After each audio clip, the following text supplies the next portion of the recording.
ஓம் நம சிவாய நமக.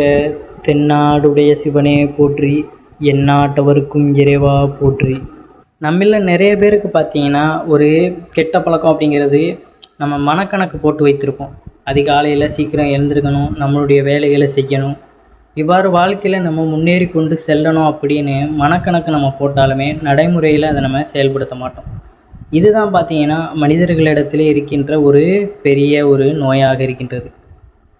நம்ம செய்கின்ற செயலை நம்ம சிறப்போடு செய்யாமல் இருக்க போய் தான் நம்மளுடைய வாழ்க்கை பார்த்திங்கன்னா ஒரு முன்னேற்றமாக இருக்காது.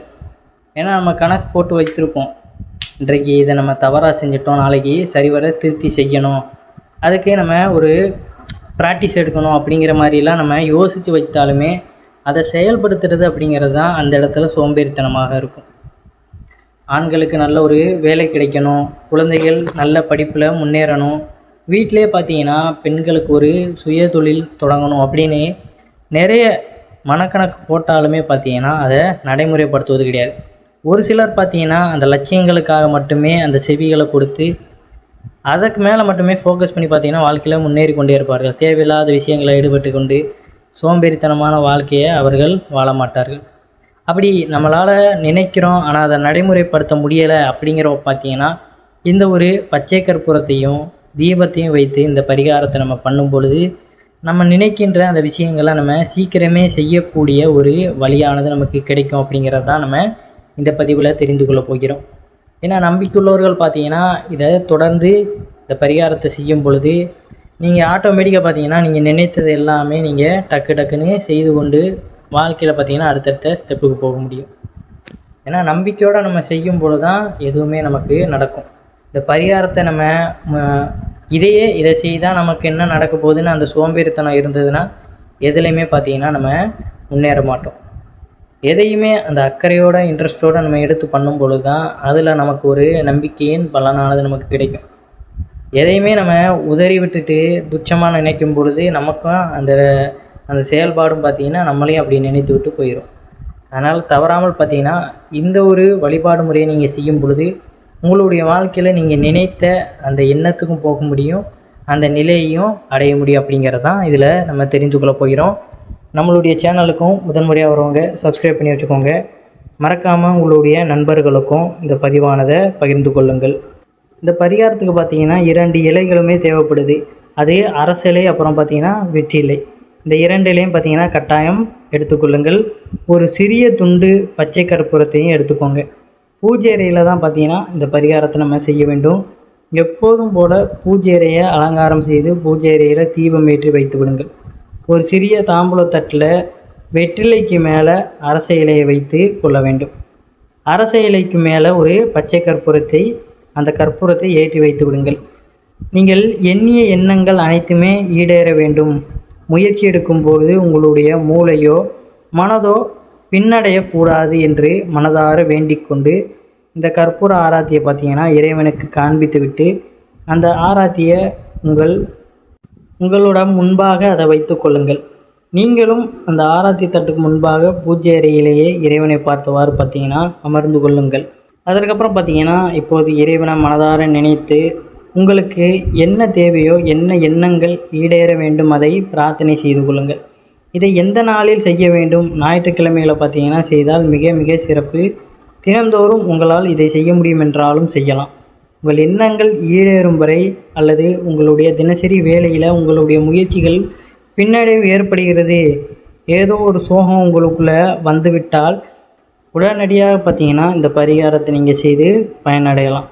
அது நம்முடைய விருப்பம்தான். இந்த கற்பூரத்தில் இருந்து வெளிவரக்கூடிய புகையை நம்ம சுவாசிக்கும் பொழுது உங்களை அறியாமலே பார்த்தீங்கன்னா ஒரு புத்துணர்ச்சி பிறக்கும். அந்த புத்துணர்ச்சி உங்களை சுறுசுறுப்பாக செயல்படுத்தும்.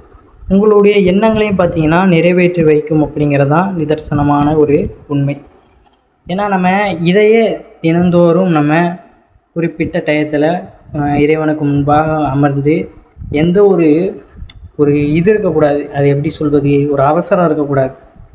நம்ம இதை பண்ணணும், டக்குன்னு முடிச்சுட்டு அடுத்த வேலைக்கு போகணும் அப்படிங்கிற அந்த எண்ணத்தில் நம்ம இதை பண்ணக்கூடாது. பொறுமையாக உட்காந்து பார்த்திங்கன்னா எந்த ஒரு மன சஞ்சலமும் இல்லாமல் அந்த இடத்துல அமர்ந்து நம்ம இந்த பரிகாரத்தை செய்யணும்.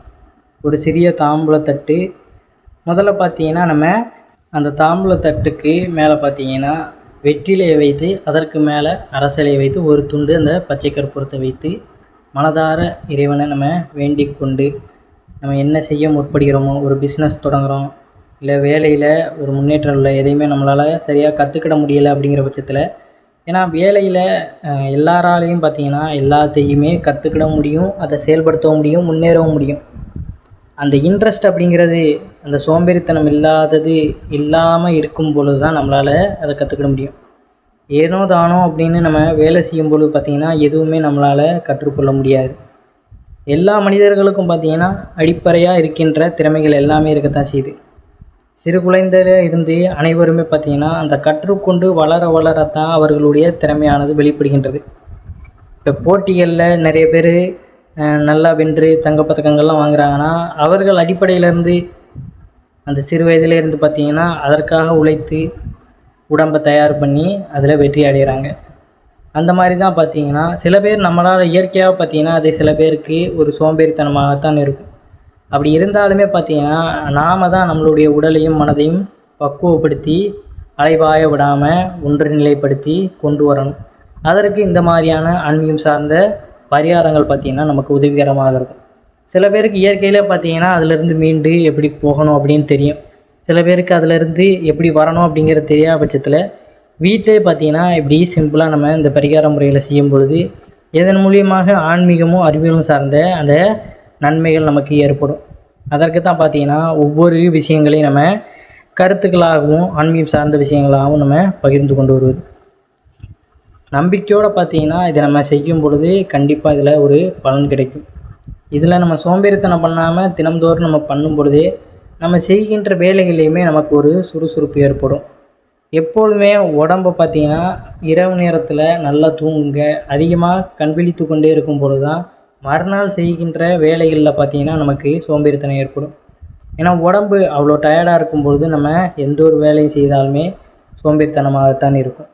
அதனால் முடிந்தளவு பார்த்திங்கன்னா இரவு நேரத்திலையுமே அதிகமாக ஃபோன் யூஸ் பண்ணதை தவிர்த்து விட்டு தூங்குவதற்கு சென்று விடுவது தான் மிகவும் நல்லது. அதற்கு மேலேயும் பார்த்திங்கன்னா நம்மளால் ஒரு செயல்களை சிறப்பாக செய்ய முடியலை அப்படிங்கிற பட்சத்தில் இவ்வாறான ஆன்மீகம் சார்ந்த விஷயங்களை கடைபிடிப்பது நல்லது.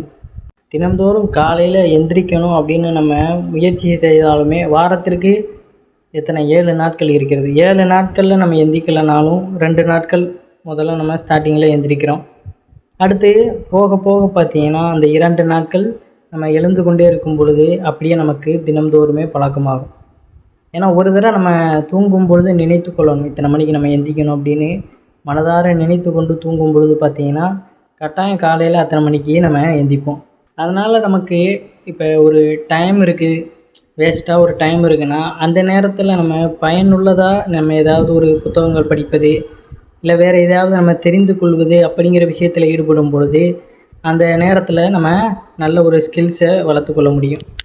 அந்த நேரத்தில் பார்த்து நம்ம மொபைல் ஃபோன்களை நோண்டி கொண்டு இருப்பது, மொபைல் நோண்டலாம், அதில் தேவையான விஷயங்கள் ஏதாவது நல்ல ஒரு கருத்து உள்ளது இல்லை தெரிஞ்சிக்க வேண்டிய விஷயங்களை பார்ப்பது நல்லது. சும்மா எதையாவது நம்ம பார்த்து கொண்டு இருக்கும்போது பார்த்திங்கன்னா அதிலே நமக்கு நேரமும் போயிடும், நம்ம செய்கின்ற செயல்களிலும் பார்த்திங்கன்னா ஒரு சோம்பேறித்தனம் தான் ஏற்படும். எதையாவது நம்ம இன்ட்ரெஸ்ட்டாக கேட்டுக்கொண்டு அதை பார்த்து கொண்டு இருக்கும் பொழுது அந்த மூளை பார்த்திங்கன்னா விழிப்போட இதில் நமக்கு ஒரு ஆர்வத்தை காட்டும். நம்ம சும்மா ஏதாவது என்டர்டெயின்மெண்ட்டுக்குன்னு நம்ம பார்ப்பது உண்டு தான், அதையும் பார்த்திங்கன்னா ஒரு லிமிட்டோடு தான் வச்சுக்கணும். அதையே நம்ம ரொம்ப நேரம் பார்த்து கொண்டு இருக்கும்பொழுது நமக்கு ஒரு சோம்பேறித்தனமாகத்தான் இருக்கும். அதனால் பார்த்திங்கன்னா மேற்கூறிய பரிகாரத்தை நீங்கள் செய்து கொண்டு பாருங்கள். அதற்கப்புறம் பார்த்திங்கன்னா உங்களுக்கு அந்த இன்ட்ரெஸ்டானது அதிகமாக வரும், இனிமேலும் சோம்பேறித்தனம் வராது. குழந்தைகள் பார்த்திங்கன்னா படிப்பில் ஆர்வம் இல்லைனாலும் அவர்களுக்கும் இந்த வழிபாட்டு முறையை நீங்கள் அவர்கள் கூட உட்காந்து அவர்கிட்ட இந்த வழிபாட்டு முறையை சும்மா செய்து பாருங்கள். ஒரு 2-3 நாள் பார்த்திங்கன்னா அப்படியே செய்யும் பொழுது அவர்களுக்கு ஒரு இன்ட்ரெஸ்ட் வரும். ஏன்னா சிறு குழந்தைகளுக்கு எப்போதுமே ஒரு புதிய விஷயத்தை செய்யும் பொழுது கட்டாயம் ஒரு இன்ட்ரெஸ்ட் இருக்கத்தான் செய்யும். அதனால் இதை செய்து கொண்டு பாருங்கள், அவர்களுக்கும் பார்த்திங்கன்னா படிப்பில் ஒரு முன்னேற்றம் ஏற்படும் அப்படிங்கிறதான் நிதர்சனமான உண்மை. இந்த தகவல் பிடிச்சிருந்துச்சுன்னா மறக்காமல் உங்களுடைய நண்பர்களுக்கும் பகிர்ந்து கொண்டு இந்த வீடியோக்கு ஒரு லைக் பண்ணிடுங்க. மீண்டும் ஒரு நல்ல பதிவில் சந்திப்போம். அனைவரும் என்றும் இறையருள் பெற்று நலமுடன் வாழ வேண்டும். நன்றி, வணக்கம். ஓம் நம சிவாய நமக.